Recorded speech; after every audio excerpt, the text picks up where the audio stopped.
For those that don't know, EO is an organization of entrepreneurs primarily focused on helping them learn and grow. As recent events have unfolded, I think we've all been learning and growing quite a bit.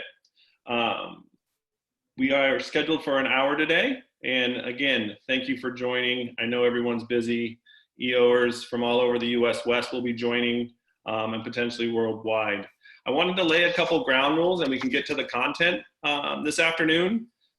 Just so you know, everyone's coming in muted. All questions we can handle via chat.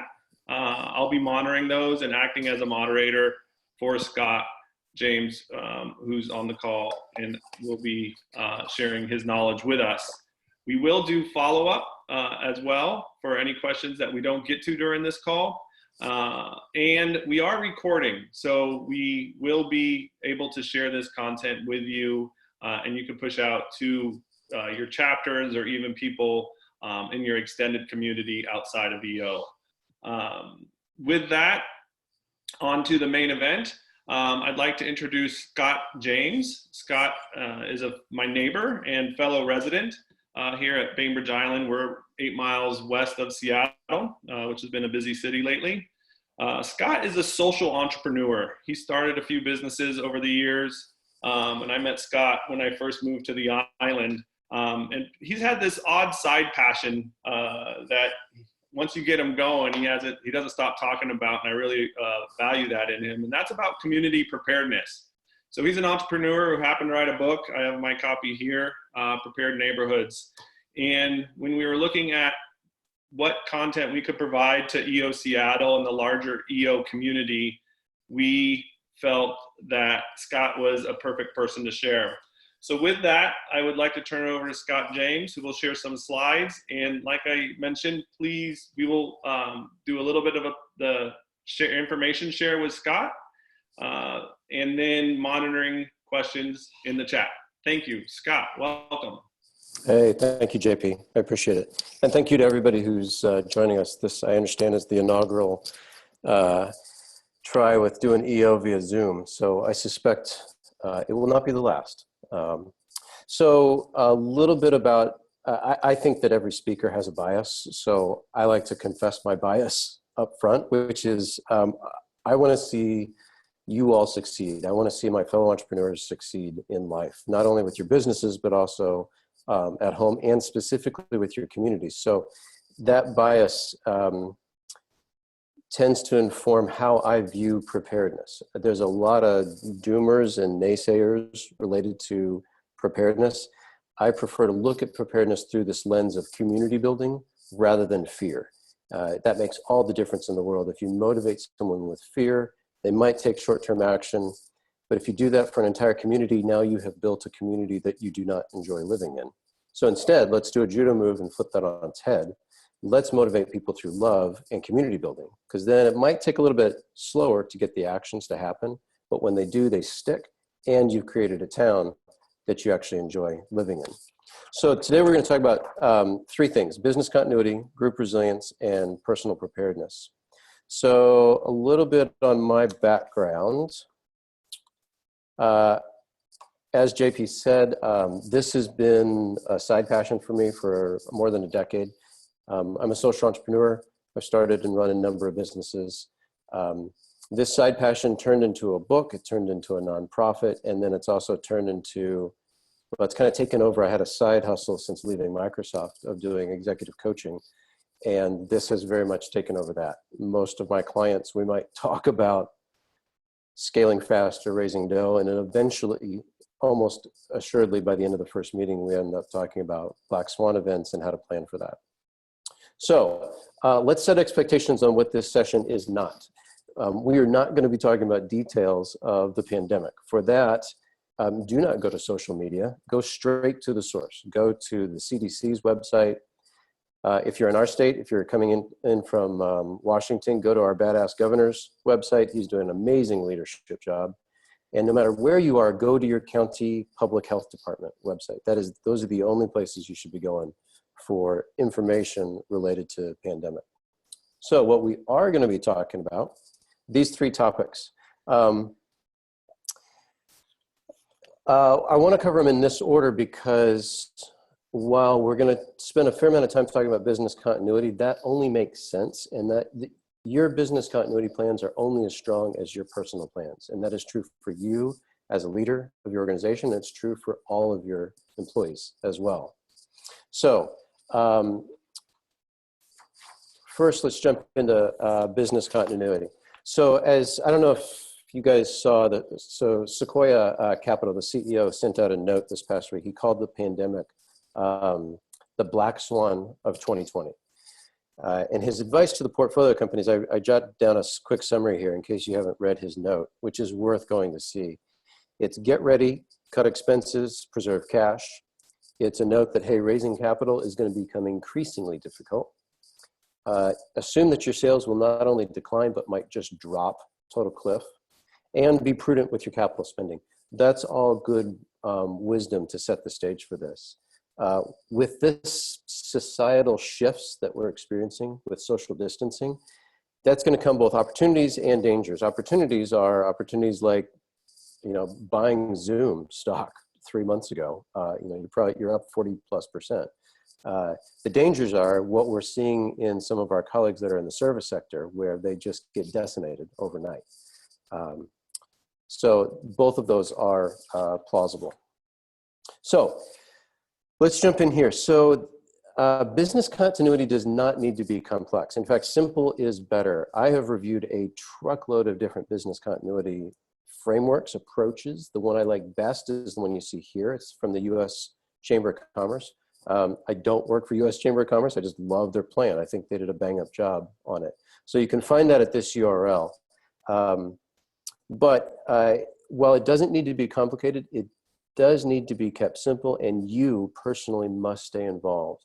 You cannot, as a founder CEO or a founder executive director, you cannot push this 2 or 3 levels down and expect miracles to happen. You've got to provide air cover. So let's go over a few best practices. First is a 60-minute launch with your crew.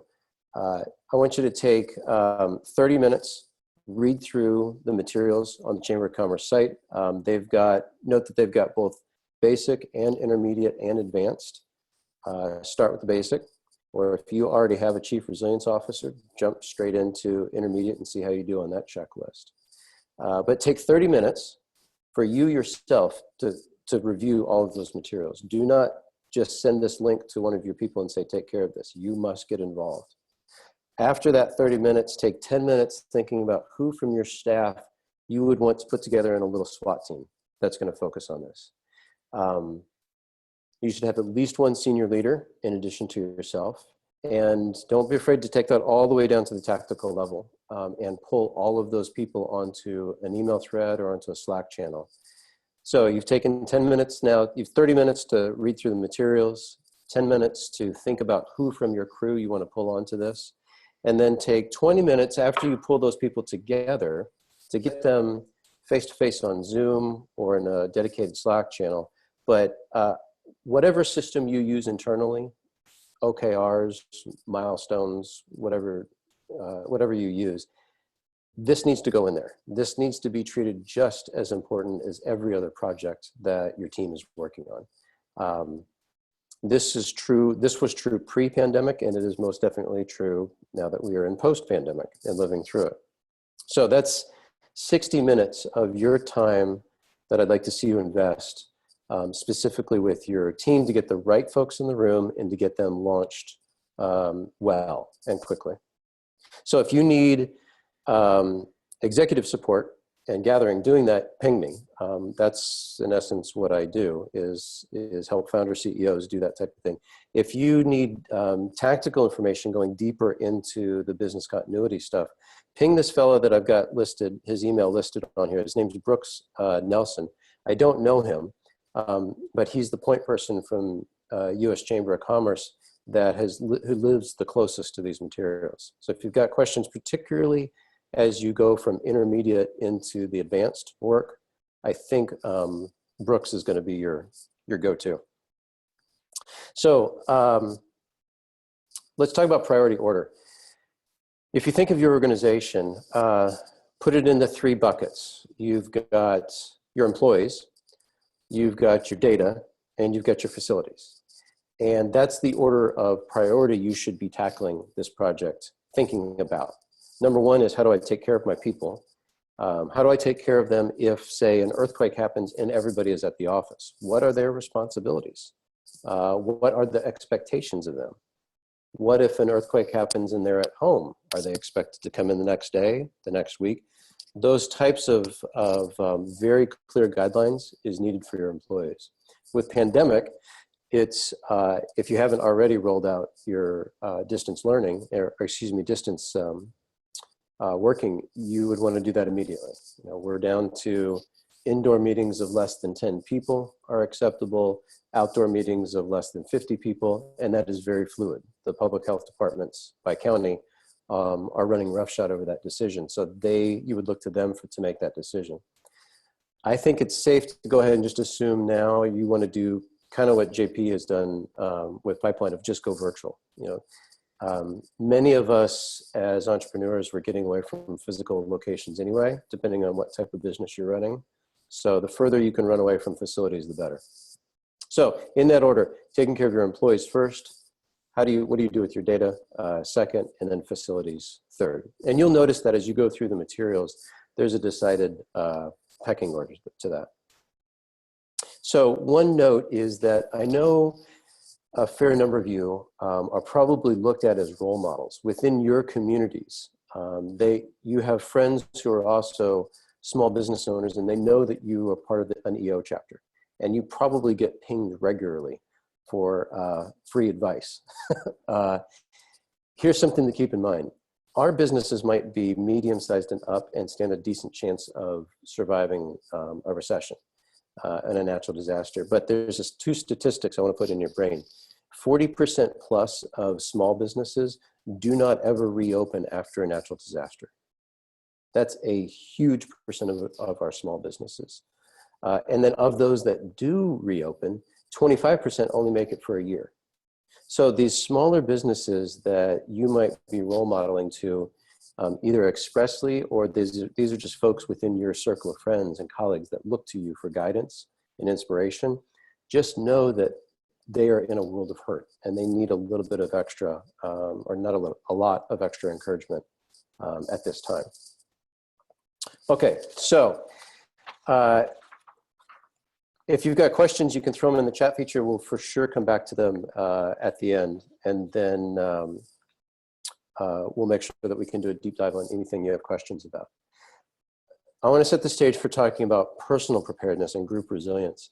Again, your business is only as strong as your employees and yourself. And if you are not ready at home, if your employees have not been encouraged to be ready at home, then your business continuity plans that rely on all of those key thought leaders might not happen. If you have the employee that cannot come into work or cannot report on work online because they haven't made their own preparations at home and their home life is in a world of hurt, that will directly affect your business continuity plan. So with that setting the stage,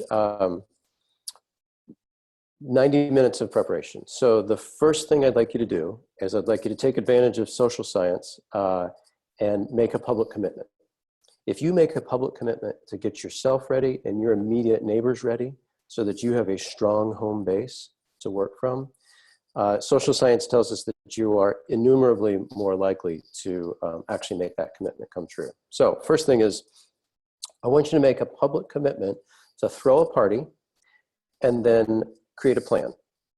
Now, preparedness in general is a pretty bummer of a topic. You know, we're talking about black swan events, and we're talking about pandemics and earthquakes if you're with us on the West Coast. Let's lighten it as much as we can. So have a party, throw a wine and cheese party after the pandemic is done. Now do it virtually through Zoom. But invite your closest neighbors. And kind of the rule of thumb is your 20 most direct neighbors. So if you're in an apartment or condo complex, that might be one unit, one floor, one building. If you're in single family dwelling, that might not be your entire street because their streets are pretty long. That could be just your 5 closest neighbors on either side of you, plus who's on the other side of the street. So relatively small group. The idea is that you're throwing a party and you're saying, let's get together for a social, which in and of itself breaks the American mold because we don't talk to our neighbors. Before we did our neighborhood stuff, I was much closer to JP, who would take me 20 minutes walking to get to his house than my direct neighbors. That's a just classic American thing we need to break. So you invite folks over either into a digital room or physically after the pandemic is done. And you say, look, we're going to get together socially, but for 20 minutes, 30 minutes, let's talk about neighbors checking on neighbors after a major disaster. So if an earthquake happens, I will come and check on you, and you come check on me. With this pandemic in our neighborhood, we've got several elders, and so we're making sure we reach out to them via email and phone call to check in and see, hey, you do not need to leave your house to go to the grocery. We will go for you. Or do you have a prescription medication that we can pick up? Let us do that for you.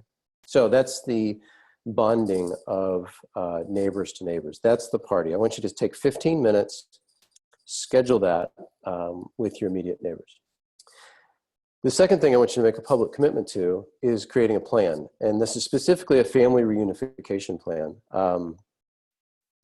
I should mention, if you go to my nonprofit's website, bainbridgeprepares.org, there's free templates for all of this stuff on there. So if you want a one-pager family reunification plan that you can pull down and sit with your family and your loved ones around a meal and talk about, pull it off of the website. It's on the individuals tab, you'll see there. So for 60 minutes, what I want you to do is have a scheduled normal meal, and you can use age-appropriate language if you've got little ones, if you've got elderly parents that live with you, and have a calm discussion on what do we do when certain types of disasters will happen. So if it's an earthquake, who stays put and who goes to find who? Because you don't want to be overlapping. Having points of contact out of the region. It's kind of the basics that you'll see on there, but it can all happen with calm language. And it can all happen in just a single family meal with your loved ones. I understand there might be folks on here that are not from Washington State. Actually, it's okay because, so there's a program called Map Your Neighborhood. I'll show you, it's a flip chart. And this is what you're gonna do when you schedule that party with the neighborhood, is you're going to go through this flip chart and write down, people have these different skills.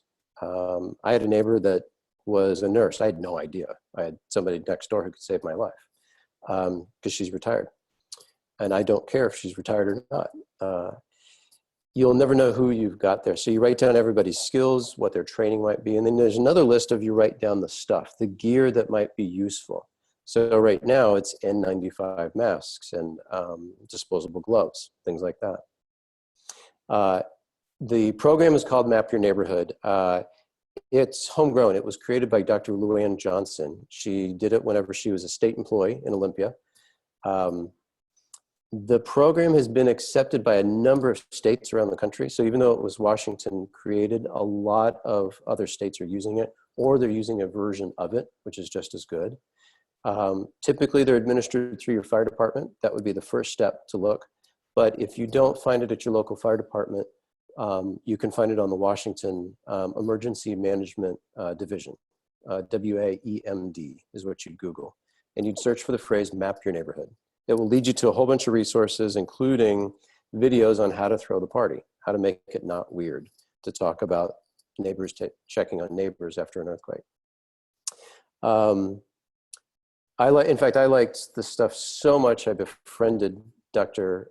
Johnson. She became the editor for my book. So strong believer in this program, and we've seen significant success in our community with it.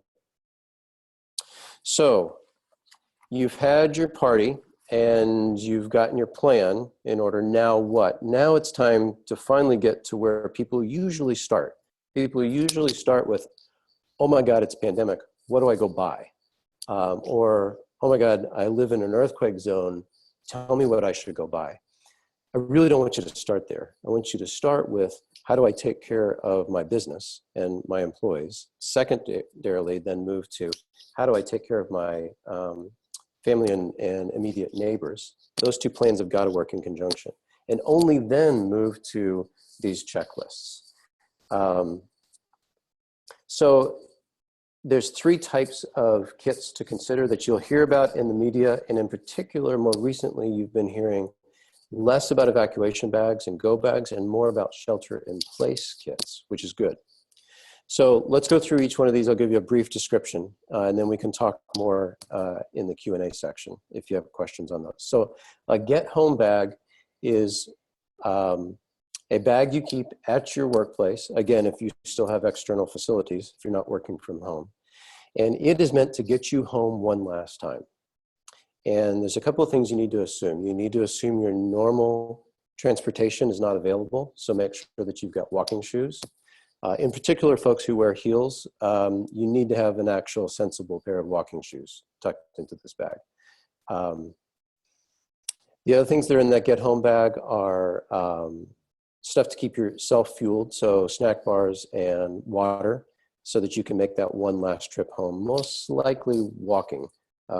If it's, for instance, an earthquake, which would affect most of us on the West Coast, your normal transportation will not be running.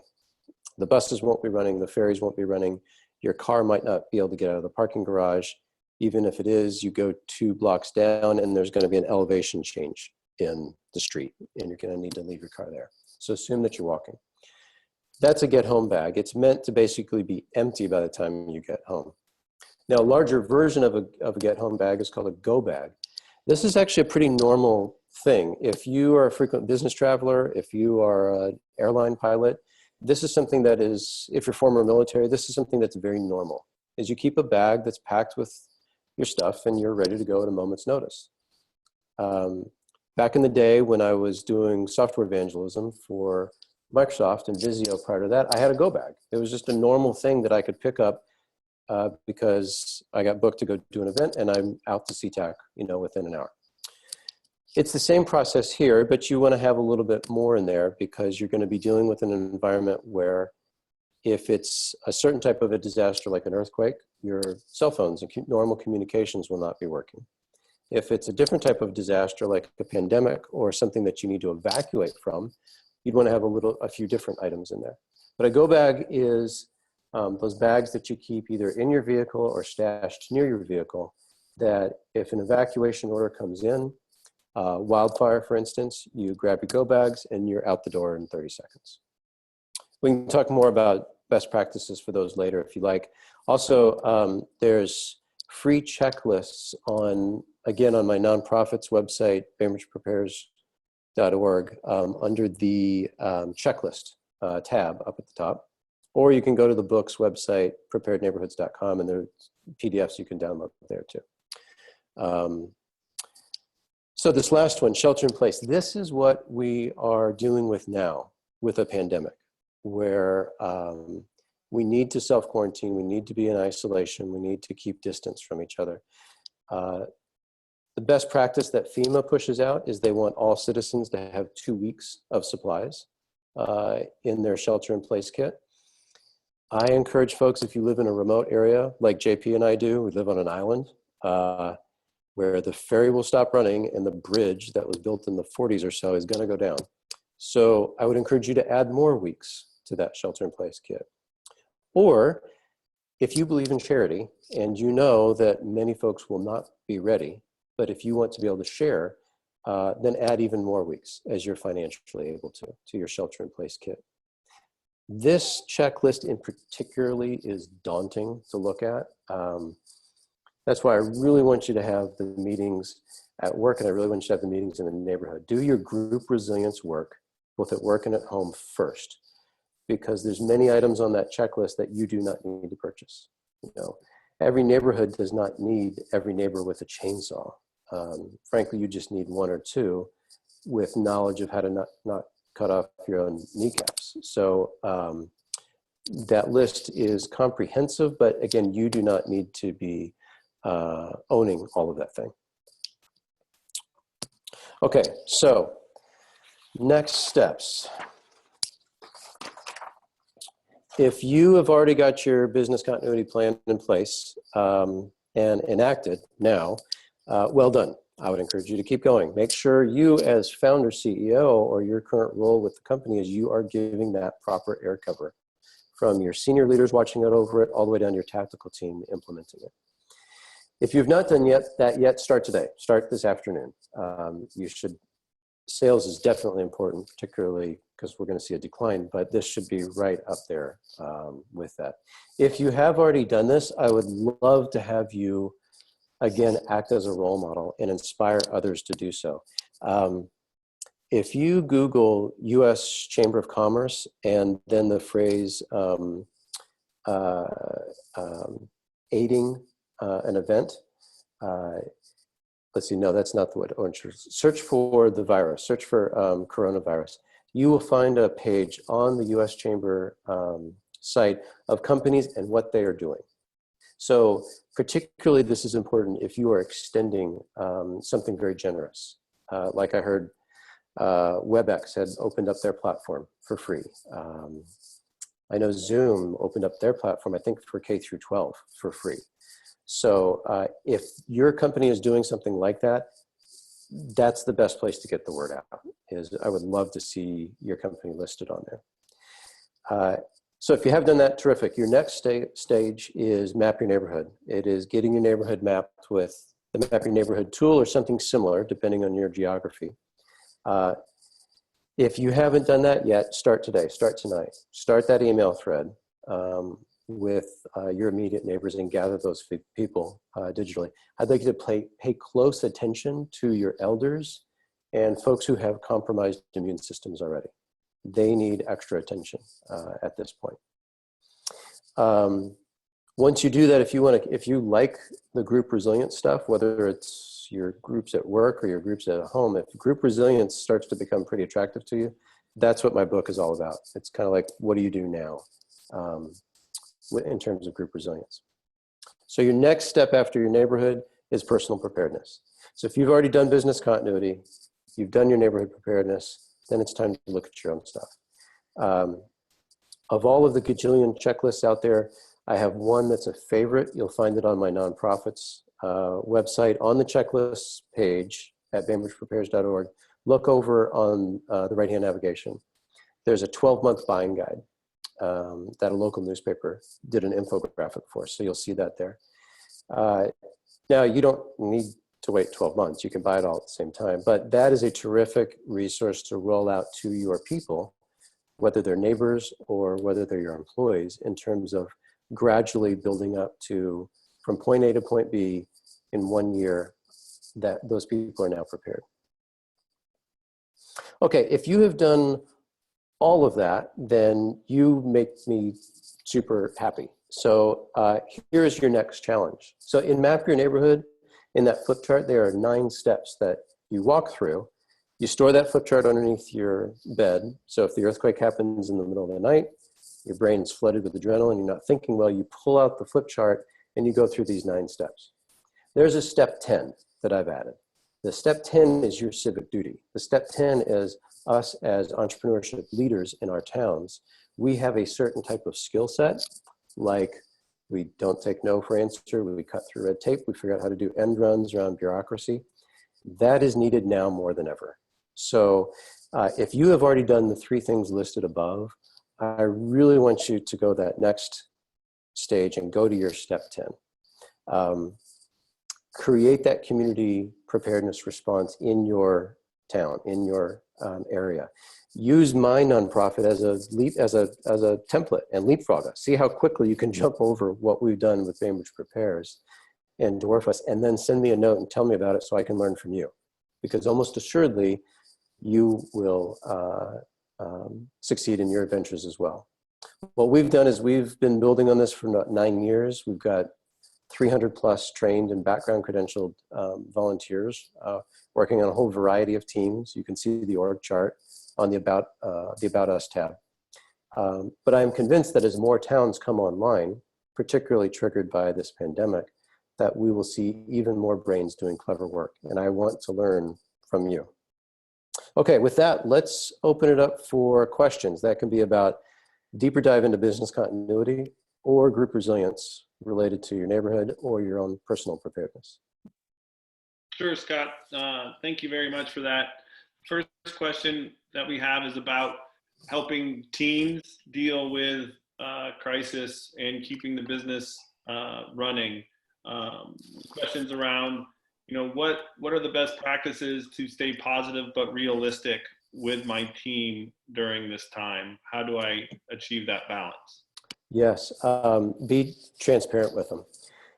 If you're hurting or bummed out or depressed, don't try to hide it from the team.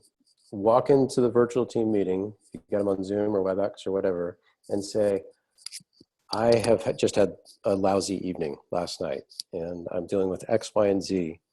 I just want you guys to know that. And then ask, how are you all feeling?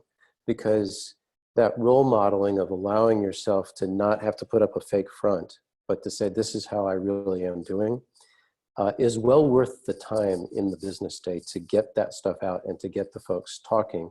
And then you can set a new level so that the team can then progress working, even if you've got one or two team members that are under the gun in terms of being depressed about something. So related is use your self-discipline and do a social media fast. There's a reason why I started this presentation out by saying go to the source for this pandemic and don't go to social media. JP and some of the other guys, we have a little mini version of EO on our island called Island Founders, which is just a dozen of us here on Bainbridge Island. That group has been instrumental to me to be able to confess things like that. I am really having a hard time with X, Y, and Z. Besides that, these are people that understand what, we can talk about cash flow woes, where a normal person says, I don't understand that. I don't understand you sweating payroll. That's just not something they think about, they consider.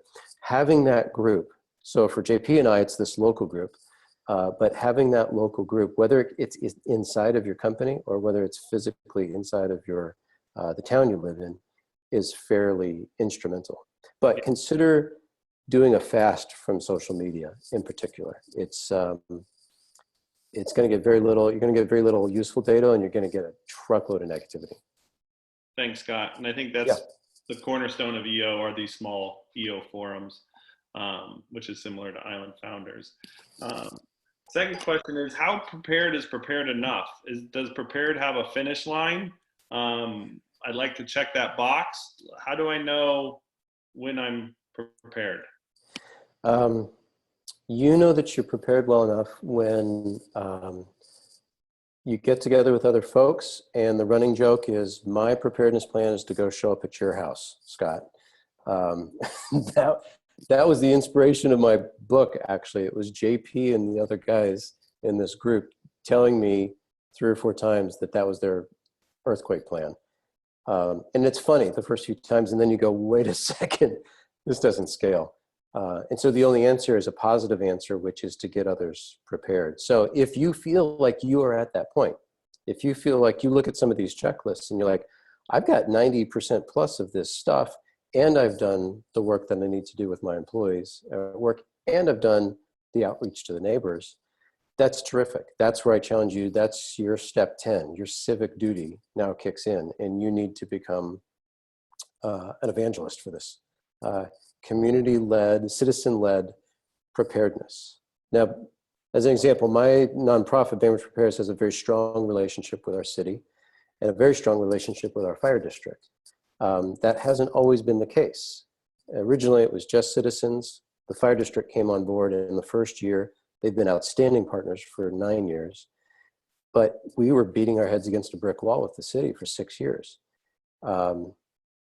That only survives if you are a true entrepreneur, and you can do that. Most folks would have given up. You can do that. EO chapter folks will do that. So if that's your jam, as you have got to the point where you feel like you are prepared, I now want you as one of my colleagues. We can talk about entrepreneurship on one hand, but let's go deep geek and talk about community activism and organizing on the other. Got it. Thanks, Scott. And another question here around helping the company. Obviously, people are thinking about financial preparedness for the company. For some, that's like we talked about, preserving cash, healthy balance sheet. Some people are beyond that. There is a few EOers that I've spoken to who see a sense of optimism and see a sense of opportunity. What sorts of opportunities do you think can manifest in times of crisis like the pandemic? Well, a lot of us, we were moving away from facilities-based companies anyway, and we were working, we had folks working from home or part of the time or all of the time. The pandemic is only going to further cement that. If there was any companies that were uncomfortable with telecommuting and working remote, that is going to be gone. They're just going to have to work through their issues in the next month or two. I think that leads to significantly long-term benefits. Now, I'm an environmental geek as well. And so when I think of working from home and the elimination of single people in vehicles driving to work every day, that makes me happy. Work from home is brilliant in terms of an environmental impact. But I think the pandemic will show us that there are other aspects of this. Something in particular, I haven't fully wrapped my head around it, but you might have seen some of the articles about when China went under lockdown and the emissions fell off a cliff in terms of what China was producing in terms of emissions into the atmosphere. I think we're going to start to see things that we really hadn't expected or thought through like that will lead to new, clever, innovative thinking. Fair enough.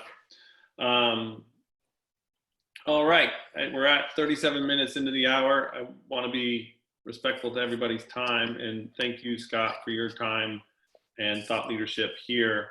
I'll do one last call for questions here in the chat. I know there's EOers who want to offer help to their membership, and I'd encourage you to work with your chapter leadership in getting those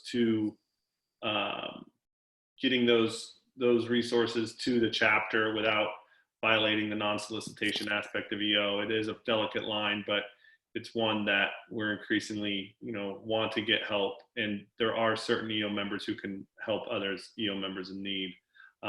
So appreciate that outreach. Any other questions before we let Scott get back to his day? As those questions might be coming in, or if we're wrapping up, there's one thing I'd like to leave you with, which is the attitude, which is coming at this from a positive perspective and not a doomer perspective. There's a significant difference between talking about preparedness through a lens of love rather than through a lens of fear. Whether you're doing that with business continuity at work, or whether you're doing that with neighbors or loved ones around the kitchen table. So if there's one thing that I can send you off with, it's that. It's we can do this, we can figure this out, but let's do it through love and community building, not fear. Awesome. That's an awesome message to close on. We'll leave it there. If you want to connect with Scott, you could connect with him at scott@scottjames.me, 2 T's, common spelling, and he's happy to help you out further and answer any specific questions you have. Again, Scott, thank you for your time. Good to see you. Yeah, you're most welcome. Good to see you too. Yeah, and thank you, EO brothers and sisters from around the world. Saw Hawaii in there, and some Inland Empire, some LA, some Arizona. So the crew definitely showed up. Thanks, Michelle. Thanks, everybody. And stay safe out there and stay positive and get prepared. Thank you. All right, thank you all. Bye-bye.